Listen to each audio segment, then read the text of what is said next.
Welcome back to the channel. In this one I thought we'd maybe do a little revisit of the Abxylute One. Now, it's been a few months since I've spoke about my Abxylute, but that's not to say I haven't been using it. In fact, I've been using it a lot. So this is pretty much, and I've said this before, this is pretty much my go-to mobile device. So if I'm in the house, this is used to remote control my Minis Forum HX80G or my Xbox One or PS4. I do not play any of those devices on the TV. They're all used headlessly with the Abxylute. And I use other devices as well. Lately I've been using the Odin 2, and I've used that to remote play. I've used Moonlight on that to connect to my Minis Forum machine. But I keep getting drawn back to the Abxylute. And I thought this would be a good opportunity to talk about the device for today. So what am I comparing the Abxylute to? Well, I see the Abxylute as a really good competitor to the PlayStation Portal. And there's a few reasons behind that. Well, one, for a start, it hit the market before the PlayStation Portal, but it does everything the PlayStation Portal can do, and then some. So the PlayStation Portal is dedicated to remote controlling, remote streaming from your PS5. And it does a very good job. It's got a dedicated controller, which is not the same as, but is very close to the standard PlayStation 5 controller, mounted on the sides of a beautiful screen. It's not very powerful and it's not very flexible, shall we say. It can only do the PS5, and that's your lot. So you buy this as a device to go with your PS5. The Abxylute, however, well, I'm not going to say it can do it all, because it can't. It's not super powerful. It's powerful enough, though, to be really good at remote streaming. In the most part. There's one caveat, and I'm going to come back to that. So I use my Abxylute, as I've said, to stream directly from my mini PC. And I have to say, what keeps bringing me back to the Abxylute to play on is the screen. It's a 7-inch screen, it's LTPS, it's 1080p, and it's as close, in my view, that you can get to an OLED display when it really isn't one. The blacks are actually pretty close to black. The colours absolutely pop. And the reason I'm saying that now, I always thought the screen was good, but I think it's even better than I gave it credit for previously. I've been using the Odin 2 quite a lot recently. That's my latest handheld. It's got an okay screen. If it was your only device, you would probably think the screen was actually pretty acceptable. Now it's a 6-inch screen, and when I compare that 6-inch screen to the 7-inch screen of the Abxylute destroys the AYN Odin 2 screen. It's just so much nicer to look at, so much nicer. Now if I compare any other 6-inch screen I've got an Ioneo Air Plus with a 6-inch LCD screen, and that actually is better than the Odin 2 screen. So it's not really saying much in that respect, but the 7-inch screen on the Abxylute, I would rather look at the 7-inch screen on the Abxylute than on my 50-inch television, 4K television, because the colours are just so vivid. And as I've said, it can play everything. Here we are playing through some PlayStation 4. Now I've only got a PlayStation 4, I don't have a 5. Your PlayStation Portal can't play the PlayStation 4 remote play, but the Abxylute can. And as you can see here, look at those colours.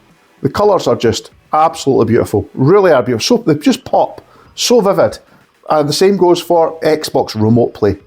There's two apps for that. There's the stock Microsoft Xbox Remote Play app, and there's XBX Play.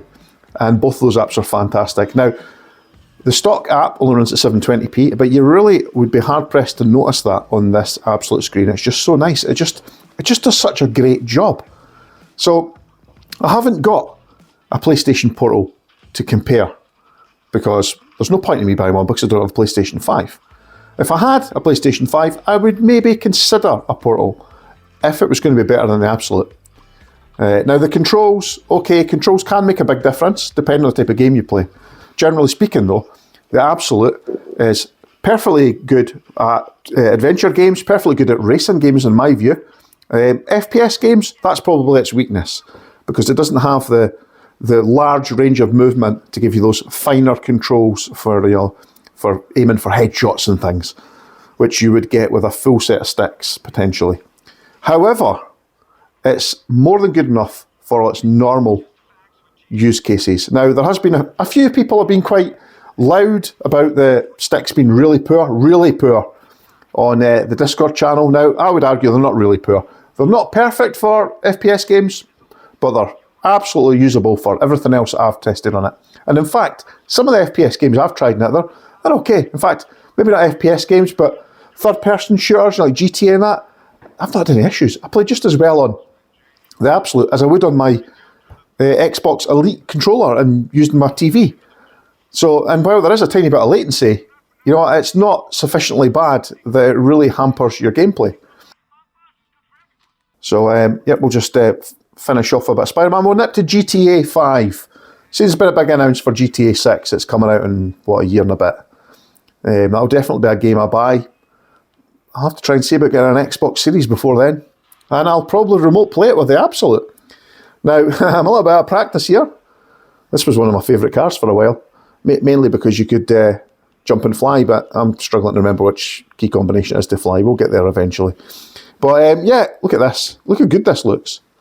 Driving around downtown Los Santos. Fantastic. I don't think there's much more to say other than this just looks amazing. Now, I could play this game on PC too, and in fact, I probably should have because I could have ramped the settings up much higher. But yeah, running well on the Xbox One, so let's switch over to a little bit of PC footage. So here we are, remote controlling the Minis Forum HX80G, and I'm playing Vampire Survivors. I mean, it's just a game I can't get enough of. I have played so many hours. I've sunk hundreds of hours into this game. And now I'm playing it on Android with the Odin 2, and I'm sinking hundreds of hours into that as well. It's just a silly little time sink of a game, but it's like great fun. And as you can imagine, it looks pretty good on a reasonably powerful desktop PC. Now, it doesn't chug. That was one of the big things. When this game first came out, it was like a massive seller on Steam Deck, and I loved it on Steam Deck as well.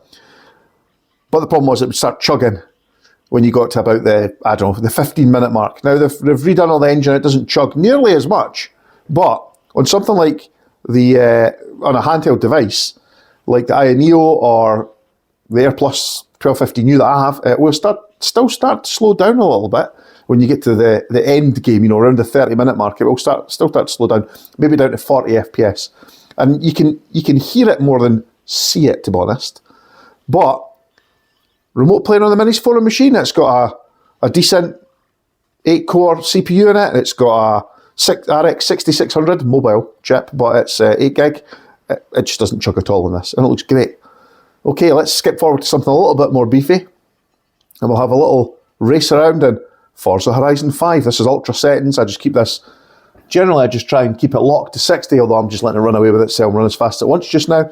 And, well, what can I say?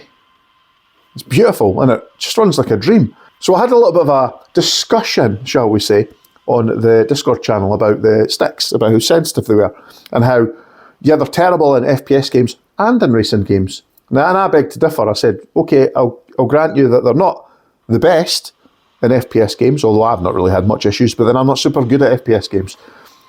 But I think they're great for controls in racing games, as you can see here. And someone had commented on the fact that the way I drove, it was clear that I was struggling with the stick being too sensitive because I was left and right and left and right. And really, that was just down to my driving style. You know, I very much like to chuck it into corners and then control a drift, rather than driving smoothly through corners and maintaining speed. Just like to drive a bit silly. But as you can see here, I can run the controls quite sensibly and sensitively if I wish.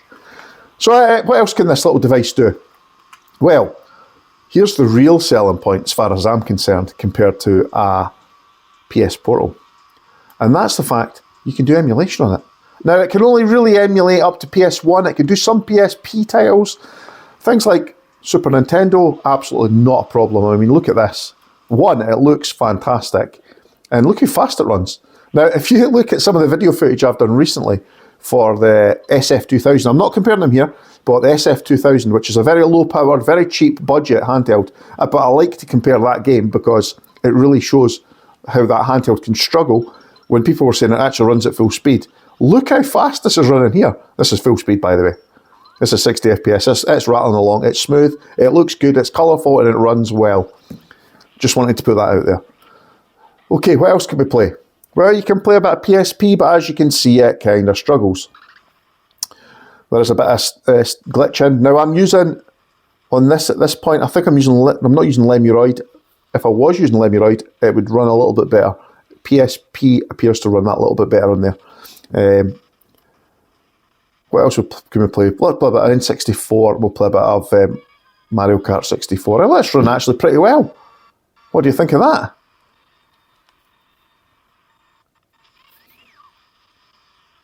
Not really much to say about that. Okay, it's not been upscaled in any way, but it's actually running pretty smoothly. This is absolutely playable. While it's not the use case I would normally use my Abxylute for, my Abxylute is pretty much solely for remote playing. Can actually do these a little bit of emulation. Not too bad. Now, one of the things I didn't hit on that the Abxylute can't do particularly well. So it can Xbox stream, no problem. It can stream okay from Luna, Amazon Luna, although I think the Amazon Luna servers are not the best. It's not particularly good at GeForce Now. Now, I think that's partly down to the fact that GeForce Now, it requires quite a lot of the poor little Abxylute. It's an app that probably needs a little bit of streamlining. And I believe Abxylute have been working with various companies, Boosteroid being one of them, to try and tweak their apps just to give a slightly better experience. Now, hopefully they've been doing the same with NVIDIA GeForce Now. I haven't used GeForce Now for a while. I paid for 6 months up front to test it. I've not been testing it recently, and I think I might move back to that. But I just wanted to finish on a little bit of other things the Abxylute can do that the PlayStation Portal can't.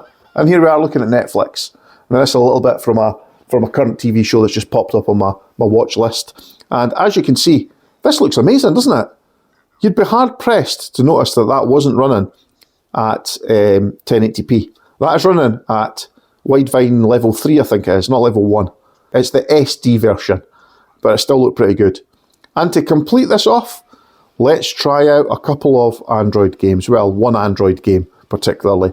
Let's check out Teenage Mutant Ninja Turtles. And this is the Netflix version of the game. And as you can see here, it plays pretty well, doesn't it?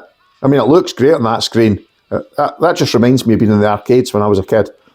So bright and vibrant, the old CRTs back then. And this game's just so playable. Now, it has been highlighted that it's maybe a tiny bit slower than if you ran it on your PC, for example. Now, I don't know if that's because it's the Android version of the game, or if it's because it's the Abxylute itself can't quite cope. But it feels almost full speed to me. I don't think it is full speed. I think it's maybe just slightly under 60 FPS. But, well, look at it. It's still pretty good. It won't play a big game like Genshin Impact. Not a usable FPS, that's for sure. But little pocketable games like this, it'll play them perfectly well. And really, that's all I can say about the Abxylute. It's a very good device for the money. And that's the one thing I haven't mentioned. Now, if you shop around, this can often be had on sale. You can pick this up for about $179, I think that's dollars. Now, I previously used to suggest you bought the 64 gig version, but actually, there's no reason not to buy the 32 gig version. It's about $10, $15 cheaper, and you can stick an SD card in at a later date if you want to actually use this device for games installed locally. So, thanks for watching, and I'll catch you in the next video. Bye for now.